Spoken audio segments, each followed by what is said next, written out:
C'est l'heure de prendre les nouvelles d'ici et d'ailleurs. Bonjour à tous et bienvenue. Voici les titres du journal. Des perturbations seront observées dans la fourniture de l'électricité dans plusieurs localités du Septentrion. Du 26 au 31 mars, c'est une annonce de la SB2E. Vous aurez les détails sur les localités concernées dans ce journal. En sport, le mythe de l'invincibilité du Bénin au Félicia d'Abidjan est levé depuis hier. Les Guépards sont tombés 0 but contre 2 face à l'Afrique du Sud. C'était lors de la 6e journée des éliminatoires du Mondial 2026 de football. Hors du Bénin, nous irons au Gabon où le président de la transition justifie les nombreuses candidatures rejetées dans le cadre de la présidentielle du 12 avril. Puis nous traverserons le continent pour nous rendre aux États-Unis où une fuite de documents secoue au plus haut sommet de l'administration américaine. Les détails, c'est tout de suite. On démarre par ce communiqué publié hier mardi. Les présidents d'institutions du Bénin disent condamner avec la dernière rigueur la récente tentative de coup d'État qui a conduit à la condamnation d'Olivier Bokor, de l'ancien ministre Oswald Omeki et de Roch Nyeri. Les présidents d'institutions expriment leur indignation et réaffirment leur engagement à défendre l'ordre constitutionnel. Nous dénonçons et condamnons fermement ce funeste projet visant à remettre en cause l'idéal constitutionnel et à plonger notre État dans un cycle infernal, peut-on lire dans le communiqué. La SB2E, Société béninoise d'énergie électrique, et la Société béninoise de production d'électricité annoncent des perturbations dans la fourniture d'électricité dans plusieurs localités du nord du pays. Selon un communiqué en date du 20 mars, ces interruptions auront lieu du 26 au 31 mars entre 7h et 16h en raison de travaux de maintenance préventive sur le réseau de transport. Les zones concernées incluent Djougou, Natitengu, Tanguieta, Kouandé et plusieurs autres localités avoisinantes. Pour limiter l'impact de ces coupures, la SB2E affirme avoir prévu des mesures d'atténuation et mobiliser des sources de production alternatives. Le parti d'opposition Les Démocrates a annoncé lundi dernier que la police a récemment dispersé une formation à la citoyenneté qui se déroulait à son siège à Dassazoumé. C'est à travers un point de presse animé à son siège national à Cotonou que le parti a évoqué une violation de trop qu'il a subie à nouveau le samedi 22 mars 2025 à Dassazoumé dans le département des Collines. Suivez un extrait de la déclaration de presse lue par le secrétaire à la communication du parti. Dans le cadre de la formation de ces militants à la citoyenneté, le Parti des démocrates a initié le samedi 22 mars 2025 une rencontre avec les enseignants militants du parti au siège départemental des Collines. Avant l'arrivée des officiels du parti et selon le chronogramme de la formation, la première communication avait déjà démarré. Pendant que le premier communicateur concluait sa présentation, la police républicaine a débarqué sur les lieux.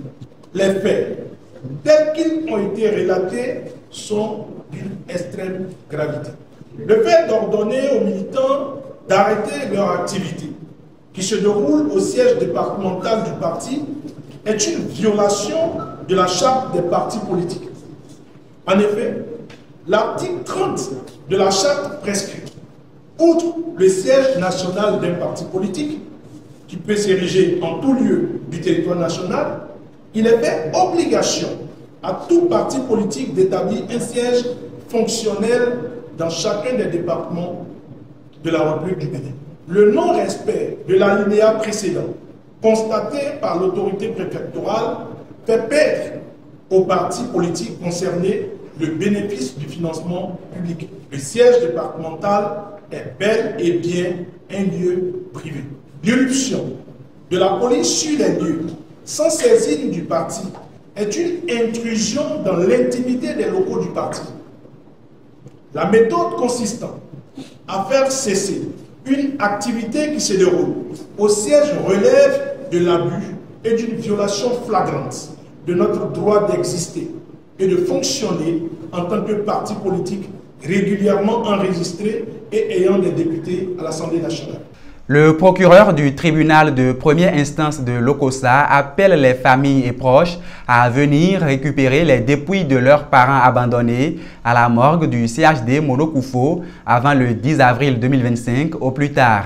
L'annonce a été faite à travers un communiqué en date du mardi 25 mars 2025. Selon le document, les corps qui ont été déposés et abandonnés sur plusieurs mois, voire années, entravent le fonctionnement normal de la morgue du centre hospitalier départemental. Passé le délai du 10 avril, une inhumation collective des cadavres sera organisée par les autorités compétentes. Hier mardi à Cotonou, la Communauté économique des États de l'Afrique de l'Ouest CEDEAO a tenu un atelier de validation de la nouvelle plateforme relative à l'Observatoire sur les énergies renouvelables et l'efficacité énergétique de l'organisation. Cet atelier réunit des experts en données énergétiques des États membres, des représentants d'organismes régionaux et internationaux, ainsi que des partenaires techniques et financiers.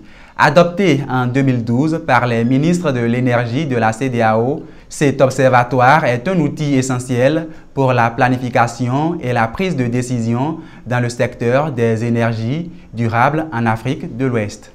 Je l'évoquais en titre, les Guépards du Bénin voient leur rêve de qualification s'éloigner après leur défaite hier face à l'Afrique du Sud.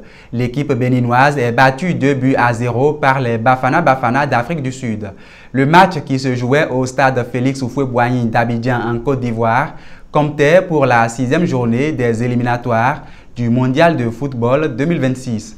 Les Guépards se positionnent désormais à la 3e place et compte 8 points à égalité avec le Rwanda. Avec 5 points d'avance, l'Afrique du Sud prend la tête du groupe C. Il reste encore 4 matchs à disputer par les Guépards dans ces éliminatoires. Au Gabon, le premier tour de l'élection présidentielle est prévu pour le 12 avril prochain. Seules 8 candidatures ont été validées, dont celle du président de transition Brice Oligui Nguema. Ce dernier est accusé d'avoir sciemment écarté plusieurs poids lourds de l'opposition par crainte de perdre le scrutin. Des accusations qu'il a balayées en brèche lors d'une interview avec nos confrères de France 24. Un général qui a fait un coup d'État n'a peur de personne, a-t-il argué. Je concours en tant que civil. Et pour preuve, vous ne m'avez pas appelé général. Vous avez dit Brice Clotaire Oligui Nguema. C'est dire que le titre de général a disparu. Je suis un civil, tout comme les autres. Je suis inclusif. Je ne suis aucun chemin. Et aucun pays au monde ne s'est construit sans des alliés, sans des pays amis. Je travaille avec tout le monde.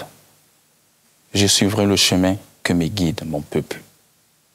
Je n'ai pas un chemin de rupture avec tout le monde, non. Au-delà de 70 ans, on ne peut plus être candidat. C'est le choix des Gabonais. Ce n'est pas mon choix. Je n'exclus personne. Avez-vous vu un général qui a peur de quelqu'un? Quelqu'un qui fait un coup de la libération et qui va avoir peur d'un Nondosa, de Maganga Moussavou ou de quelqu'un d'autre? C'est de la manipulation politique. Qu'on respecte pour une fois ce que les Gabonais veulent et ce que la Constitution a demandé ou exigé. Pour le cas de celui que vous avez aussi évoqué, Jean-Rémy Yama, l'inclusivité ne veut pas dire le non-respect des procédures. Ce pays doit changer. Et il va changer. En France, on ne respecte pas les lois. Dites-moi. On essaye. Les candidats ne respectent pas les lois. Aux élections présidentielles, ils ne fournissent pas des dossiers. Et pourquoi voulez-vous que c'est en Afrique qu'on doit tout le temps accepter ces erreurs que nous voulons changer? Au cours de l'entretien, le président de transition du Gabon a également évoqué ses relations avec la France, notamment sur le plan militaire. Contrairement à ce qui est observé ces derniers mois au Sahel, au Tchad et au Sénégal, la France ne partira pas de sa base à Libreville. Seule une réorganisation de la coopération militaire est prévue. On écoute le général Oligui Nguema. Mais il ne vous a pas échappé, en dehors des 3 États du Sahel dont on a déjà parlé, si on mentionne le Sénégal, la Côte d'Ivoire, le Tchad, partout, les militaires français quittent l'Afrique, sauf ici au Gabon. Pourquoi cette exception gabonaise? Et est-ce que vous pensez aussi qu'il faut que les militaires français partent à terme? C'est vous qui le pensez. Je vous pose la question. Les Français sont la bienvenue ici. Les Russes, peut-être demain, s'ils veulent venir, seront peut-être aussi la bienvenue. Je vous ai dit, je suis inclusif, je ne chasse personne. Les Chinois sont la bienvenue ici, ils font des affaires ici. Toutes les communautés sont la bienvenue ici. Donc, je ne fais pas de distinction. Pour ce qui est de la base française, nous avons mis en place une commission mixte entre la France et le Gabon pour essayer de trouver des meilleurs accords. Et on est parvenu à ce que le camp de Gaulle ne soit plus appelé camp de Gaulle. Nous allons trouver un nom gabonais pour rebaptiser le camp de Gaulle. Vous avez une idée? Peut-être un général, pourquoi pas Boulingui, ils sont plusieurs. Et nous sommes tombés d'accord sur la réduction des effectifs. Nous allons quitter les 300 effectifs fantassins pour 150 effectifs instructeurs, partagés entre la moitié des Français et l'autre moitié des Gabonais. Le camp ne sera plus un poste opérationnel avancé, mais un pôle de formation sous-régionale. À l'intérieur, il y aura 2 écoles, l'école d'administration et l'école de protection de l'environnement. Je pense que c'est le meilleur équilibre. Il n'y aura plus des blindés, des chars français ici à Libreville, mais il y aura des instructeurs. C'est le meilleur équilibre que nous avons trouvé ensemble. Nous ne sommes pas dans la rupture. Aucun pays au monde ne s'est développé seul. Une grave faille de sécurité secoue les États-Unis depuis lundi. Le rédacteur en chef du magazine The Atlantic a accidentellement eu accès à des échanges confidentiels entre hauts responsables américains. Ces conversations qui portaient sur un projet d'offensive militaire contre les Houthis au Yémen ont fuité via l'application de messagerie Signal.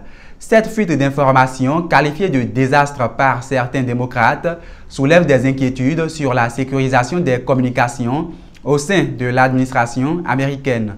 La Maison-Blanche a confirmé l'authenticité des messages tout en affirmant qu'aucune information classifiée n'avait été compromise. C'est la fin de ce journal que je vous remercie d'avoir suivi. Retrouvez en direct sur notre télévision la grande édition du journal tous les jours à 13h, 16h, 20h, 23h, 3h et à 7h du matin. Vous avez aussi la possibilité de revoir cette édition sur notre site internet hc2tv.bj et sur l'ensemble de nos canaux digitaux. Portez-vous bien et à très bientôt.